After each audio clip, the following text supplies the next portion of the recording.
पकड़ लो हाथ बनवारी। संगीत तो सुनने में अच्छी लगती है। दूर दूर तक फैले ऊंचे पहाड़, पहाड़ों की चोटियों को छूते बादल, घाटियों में सफ़ेद धुआं सा तैरता कोहरा, एक निर्मल झरना कल कल बह रहा था। सूरज की पहली किरणें धीरे धीरे धरती को स्पर्श कर रही है। मंदिर की घंटियां की मधुर ध्वनि वातावरण में गूंज रही है।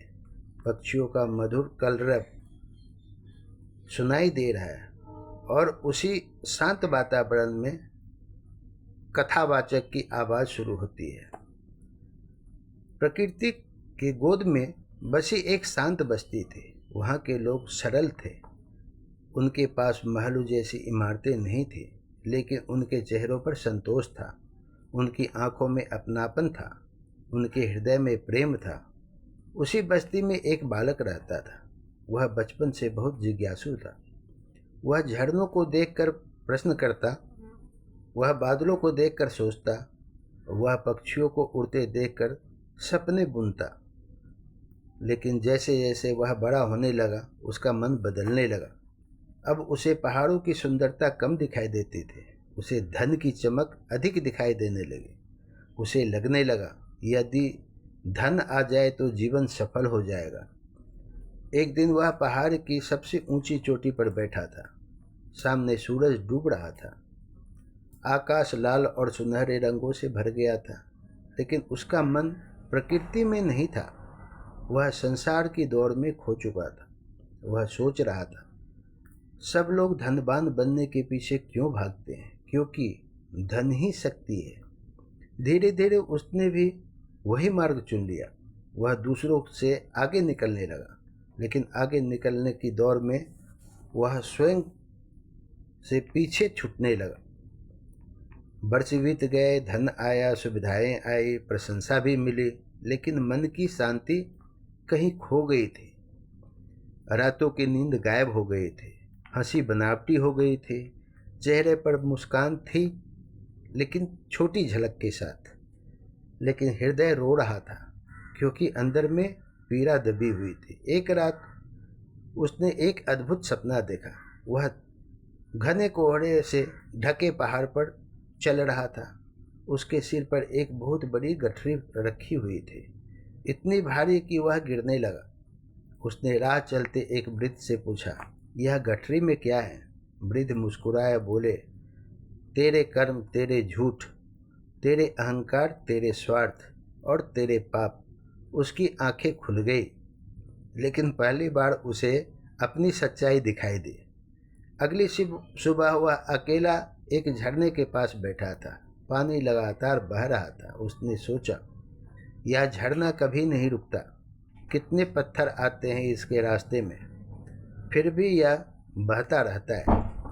तभी उसके भीतर से आवाज़ आई, जीवन भी ऐसा ही है, रुकना नहीं है, गिरना भी पड़े तो उठना है, गलतियां हुई है तो सुधारना है।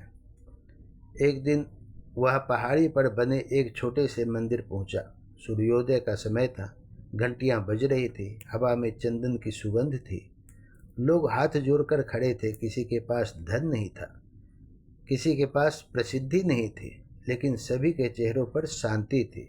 वह आश्चर्यचकित था, आखिर यह शांति कहाँ से आती है? तभी उसके भीतर उत्तर आया, समर्पण से। कुछ दिनों बाद वह एक बड़े पोखर के किनारे पहुंचा। अचानक मौसम बदल गया। हवा तेज हो गई, लहरें उठने लगी। एक छोटी नाव भंवर में फंस गई। नाव वाला पूरी शक्ति लगा रहा था, लेकिन नाव आगे नहीं बढ़ रही थी।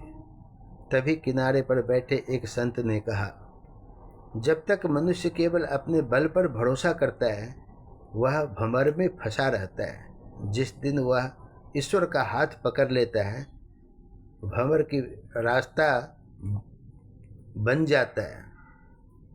उसके मन में अचानक भजन की पंक्तियां गूंज उठी, पकड़ लो हाथ बनवारी, नहीं तो डूब जाएंगे।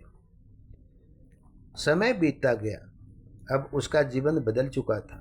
वह बच्चों को बुलाकर कहता, बेटा, मोबाइल तुम्हें दुनिया दिखा सकता है, लेकिन सही रास्ता नहीं दिखा सकता है। दुनिया तुम्हें सफल बनना सिखाएगी, लेकिन बीच रास्ते में अटक जाएगी। लेकिन अच्छा इंसान बनना नहीं सिखाएगी। इसलिए यदि जीवन में कुछ बनना है तो पहले इंसान बनो। बच्चे ध्यान से सुनते, उनके मन में संस्कारों के बीज पड़ने लगे। एक दिन उसने देखा, आकाश में उड़ता हुआ एक बाज बहुत ऊंचा चला गया था। इतना ऊंचा कि उसे लगा कि हमसे ऊपर कोई और है ही नहीं। उसे ऊपर कोई नहीं दिखाई दिया, लेकिन अचानक तूफान आया और वही बाज नीचे गिर गया। उस दिन उसे समझ आया, जो ऊपर जाता है उसे विनम्र भी रहना चाहिए। अहंकार हर ऊंचाई को गिरा देता है। एक शाम जब सूरज पहाड़ों के पीछे छिप रहा था, हवा में एक मधुर बांसुरी बजने लगी। ऐसा लगा जैसे स्वयं भगवान किसी को बुला रहे हो। वह धुन सुनते सुनते उसकी आंखें बंद हो गई और पहली बार उसके मन में पूर्ण शांति उतर आई।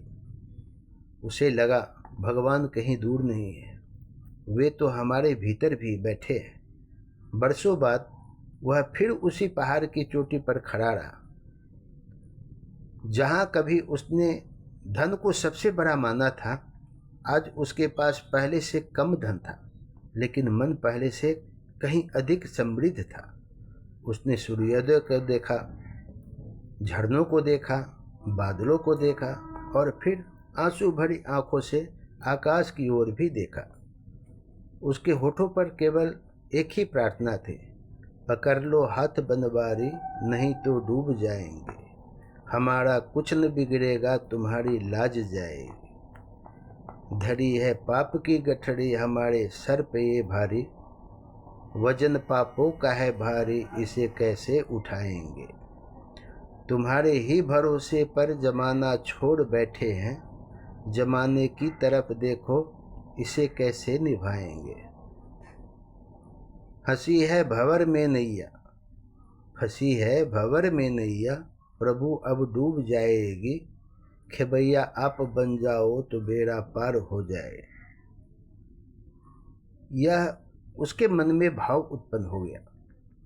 धीमी बांसुरी बज रही है, मंदिर की घंटियां सुनाई दे रही है, पहाड़ों के पीछे सूरज अस्त हो रहा है, झरनों की ध्वनि वातावरण में गूंज रही है। और कथावाचक कहता है, बच्चों, यदि जीवन में कभी रास्ता भटक जाओ तो संसार का नहीं, भगवान का हाथ पकड़ना, क्योंकि संसार साथ छोड़ सकता है, लेकिन ईश्वर कभी साथ नहीं छोड़ते। जो प्रभु पर विश्वास करता है, उसकी डूबती नैया भी एक दिन किनारे पहुंच जाती है, और वही जीवन की सबसे बड़ी सफलता है।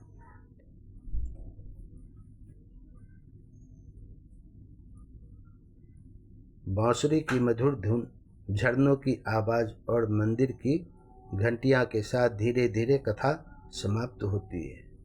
आप लोगों को अगर अच्छी लगी हो तो इसको लाइक, शेयर, सब्सक्राइब ज़रूर कीजिएगा। धन्यवाद।